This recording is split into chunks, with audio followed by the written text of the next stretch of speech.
Crack at 36, and want to do a little quick introduction to my new game, house rule game. So this is we just made a couple of amendments the to the map, and the big one is that the infantry in Anglo-Egyptian Sudan is replaced by a mech.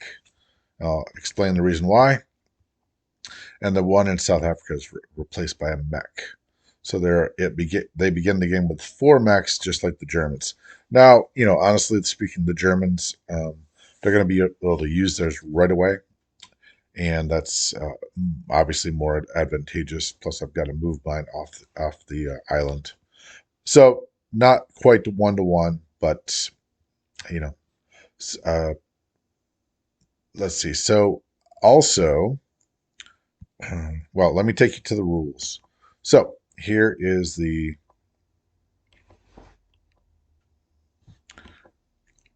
Axis and Allies. House rule game 2. You cannot convoy unless you're at war. You cannot interrupt Lend-Lease unless at war. That obviously is advantageous to Russia. So I'll just put R there. You cannot occupy originally Russian territories and still receive a bonus from not being at war. That is anti-German, so R. Let me just move. Hello? Oh, excuse me. Hey, did you like the Hold on. Okay, so elbows giving me issues. So next, you cannot load troops onto transports in a hostile sea zone. That is against the Japanese, so it's pro-China. You cannot occupy originally Russian territories, still receive a bonus for not being at war, is pro-Russian. You cannot capture capital money unless you surround the capital. If you fail to do this, you only secure the IPC value of the territory. The exception to this is France. You must capture both Normandy and Paris, but the French government can surrender and withdraw to South France. That is obviously um, that's pro-Russian, really, because really you're making Moscow harder. It could be pro-British as well.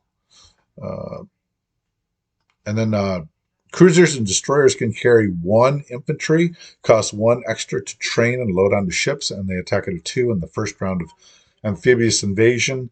I don't know how this is going to go. This is pro-Japan. This is pro-British.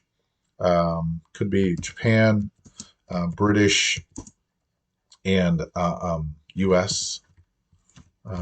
So we'll see how that goes. I'm not 100% sure. um, Paratroopers not a tech. Everyone gets paras. Turn 1. Paras can be used in non-com. This is going to affect. Paras can be used in non-com. That's huge, and that's going to affect. That's very pro-German, unfortunately, but it's also pro-Russian. I think you're going to see them probably affected the most. Might be pro. Could be. Well, we'll see. Rockets are like bombers. 1-4 is a hit. 5-6 is a miss. This is probably pro. This is pro German particularly. Russia and Britain, but it might be U.S. too, actually, because the U.S. does have a lot of air bases that can actually hit Japan. It's hard to see it, um, but yeah, you've got Guam has an air base, Wake, and Midway, and I believe all 3 of those hit Japan.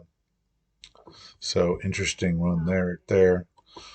um, but I want to note these things. Russian ships may pass through the Danish Straits. That obviously benefits Russia. Lend-Lease is not disrupted by foreign units. That benefits Russia. Axis shipping is limited by same restrictions that the U.S. has in the Pacific. No ending naval movements in U.S., U.K., or neutral Sea zones, that is, you could say is pro-British or pro-American. We'll say pro-U.S. Nations may choose six technologies as their super chart. Anniversary tokens are used. Each token is an independent research lab and succeeds on its own. You must roll a 6 to succeed. Each turn, major powers automatically receive a new, I'll put new, tech token. That takes care of each turn. Tokens are only removed when they succeed at a breakthrough. You may rail 2 units from a major factory up to 3 spaces, 1 unit from a minor factory, sub automatically convoy for 1, in addition to sub convoys on a 1 to 3. 4 to 6 is a miss. Bombers not used in combat can transport 2 infantry by bomber in a non-combat move. And also we're going to use trucks. 16. See if I can get this. 16. So the trucks are one. One IPC for one for each territory.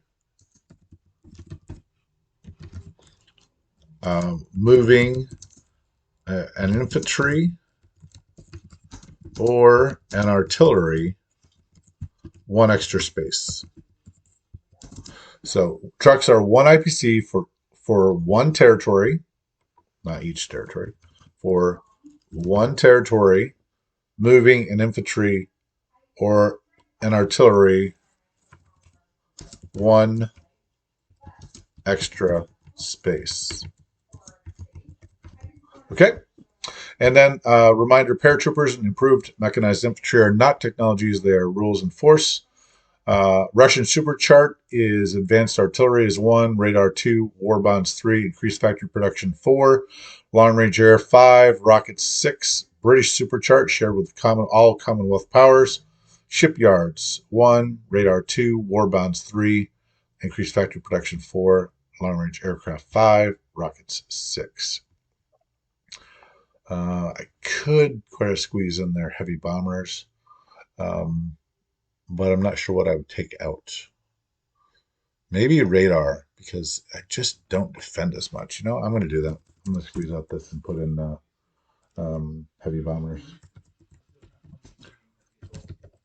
I just don't think, I don't anticipate, I'm pretty careful about London.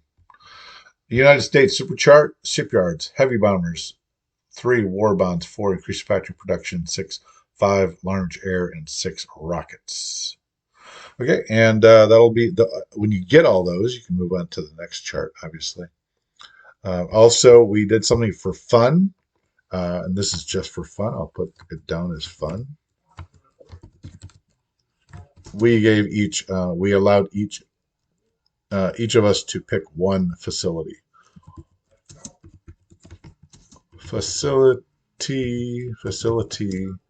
turn 1. Okay, and that is that the Japanese is a terrible. I probably shouldn't allow it, but it's hard. It's fun, so we're adding it for fun. There you go. Japanese gets factory right there. We're also going to allow the Russians. I gotta write that down. Russians may buy, put a factory in a territory of 1. Russians may build a minor factory on a territory with an IPC value of 1. Okay, so that will help. That obviously helps the Russians, right? Trucks helps everyone. Probably going to help the Germans the most. I'm going to put Germans right there. Bombers used in non-com, that's probably going to help the U.S. the most, I would think. Subs convoying, that should help the allies, but I'll put U.S. Um, rail probably is going to help Germany. Always helps Germany the most, honestly. Um, improved mech. That is going to help the Germans the most, probably, but maybe UK as well. I'll put Germans and UK. Nations may choose six. Okay, so that's my analysis of how these go. We shouldn't have any disasters like we did. Where what we want to avoid is we want to avoid um, a technology that completely makes another unit on the board or technology on the board obsolete. So, for instance, those he spammed the tank. He never bought another tank. He just spammed uh, self-propelled artillery. So that means that it broke, right? It broke part of the game, and we don't want to do that. I don't think this is going to break any part of the game, um, and it does give a few. I still think we're giving the Germans a little bit, but these techs are pretty super duper, and we should be able to. Generally speaking, the U.S. should be able to do the most techs. So because they're held out of the war. So, anyways, this is our new house rule game, and this is Crockett 36 house rule game. Not having to deal with those silly uh, self-propelled artillery. All right, that's Crockett 36 out.